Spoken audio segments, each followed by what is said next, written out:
नमस्कार, गौरी फॅशन डिझायनरमध्ये आपलं स्वागत आहे। या अगोदरच्या व्हिडिओमध्ये आपण या प्रकारची फॅब्रिक पेंटिंग कशी करायची हे बघितलं होतं। तर आजच्या व्हिडिओमध्ये आपण यावरती कट पाईपनी वर्क करणार आहोत। तर ते वर्क कसं करायचं हे मी तुम्हाला सांगणार आहे। त्यासाठी व्हिडिओ शेवटपर्यंत बघा। फॅब्रिक पेंटिंगचा व्हिडिओ तुम्ही बघितला नसेल तर गौरी फॅशन डिझायनर या चॅनलवरती तुम्हाला तो बघायला भेटेल। तो कट पाईपनी वर्क करण्यासाठी सगळ्यात अगोदर मी इथं धागा घेतलाय, त्यानंतर सुई घेतलीये, जी वुडनची सुई आहे ती, त्यानंतर कट पाईप घेतलेत। सगळ्यात आधी कट पाईप जे आहेत तर ते सुईमध्ये भरून घेऊ। या प्रकारचे कट पाईप असतात।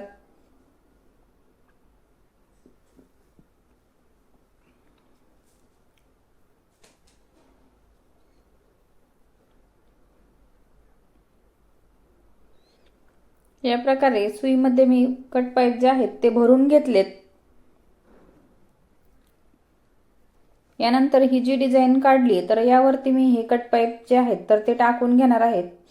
तर तुम्ही पण याच प्रकारे कट पाईप जे आहेत तर ते टाकून घ्या।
त्यानंतर आपल्याला हे जे आपण लोटसचं जे फ्लावर बनवलेलं आहे तर त्यावरती आपल्याला हे कट पाईप जे आहेत तर ते टाकून घ्यायचेत। या प्रकारे आपण ज्या काही पाकळ्या तयार केलेल्या आहेत तर त्यावरती आपल्याला हे जे कट पाईप आहेत तर ते टाकून घ्यायचेत। याच प्रकारे तुम्ही पण कट पाईप जे आहेत तर ते टाकून घ्या। यामुळे डिझाइन आणखीनच सुंदर दिसते।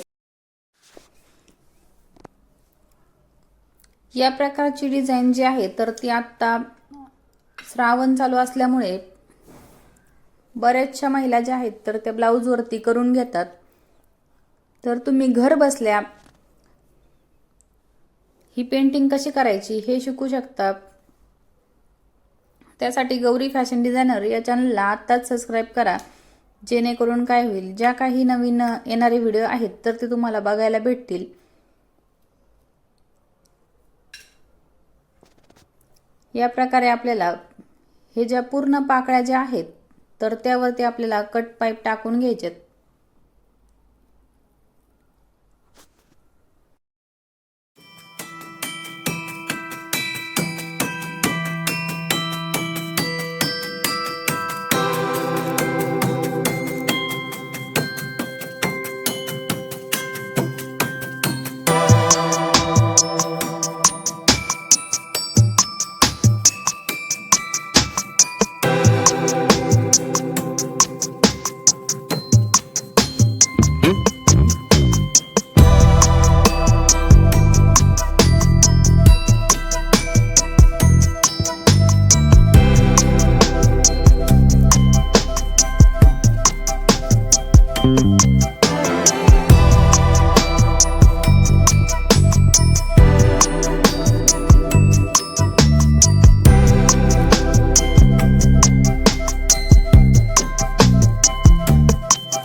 सेम याच प्रकारे आपल्याला सगळ्या ज्या पाकळ्या आहेत तर त्यावरती आपल्याला कट पाईप टाकून घ्यायचे.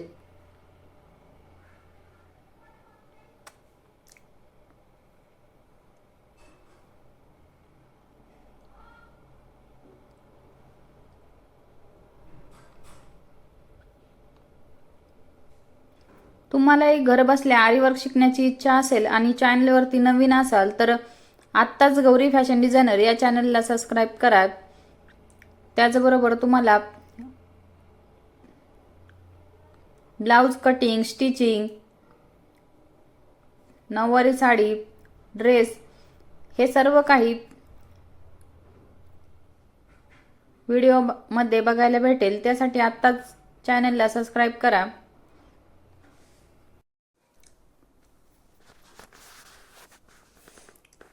त्याचबरोबर चेन स्टिच कशी करायची, मोती वर्क कसं करायचं, कुंदन वर्क कसं करायचं हे सर्व काही डिटेलमध्ये सांगितलेलं आहे. या प्रकारे आपल्या इथं जे लोटस आहे तर ते वर्क करून तयार झाले. त्यानंतर आपल्याला हा जो पानाचा आकार आहे तर त्यावरती पण वर्क करायचंय. या प्रकारे इथं वर्क करायचंय.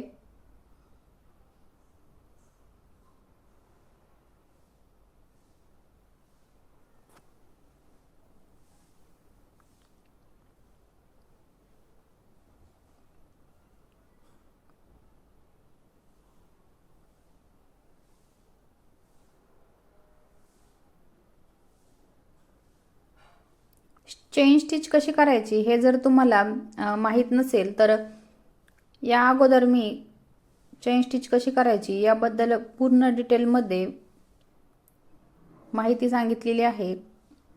तुम्ही जर तो व्हिडिओ बघितला नसेल तर गौरी फॅशन डिझायनर या चॅनलवरती तुम्हाला तो बघायला भेटेल. या प्रकारे हा जो आपण पानाचा आकार दिलेला आहे तर त्याच्या साईडने आपल्याला हे कट पाईप जे आहेत तर ते टाकून घ्यायचेत. या प्रकारे इथं हे जे कट पाईप आहेत तर ते टाकून झालेत.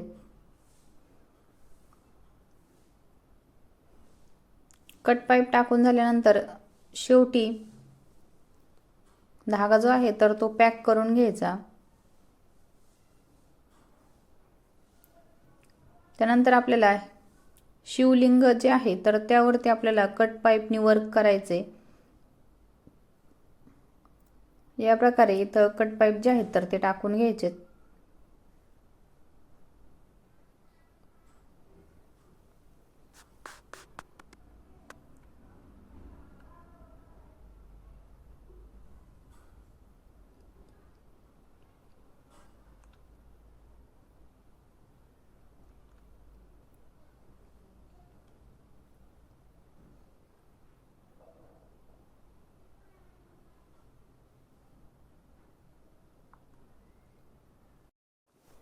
कट पाईप टाकल्यामुळे आपली ही जी फॅब्रिक पेंटिंग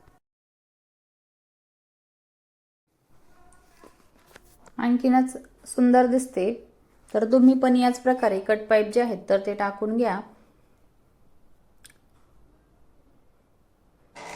आजचा व्हिडिओ तुम्हाला कसा वाटला हे मला कमेंट करून नक्की सांगा. त्याचबरोबर व्हिडिओ आवडला असेल तर लाईक, शेअर आणि सबस्क्राईब करा. त्याचबरोबर ज्यांना कुणाला घर बसल्या आरी वर्क शिकण्याची इच्छा असेल अशा तुमच्या मैत्रिणींना व्हिडिओ शेअर करा, जेणेकरून काय होईल त्यांनाही आरी वर्क शिकता येईल. तर इथं आपली पेंटिंग आणि वर्क जे आहे तर ते कंप्लीट झाले. तर खूप सुंदर असा लुक आलाय. चला तर मग भेटूया पुढच्या व्हिडिओमध्ये.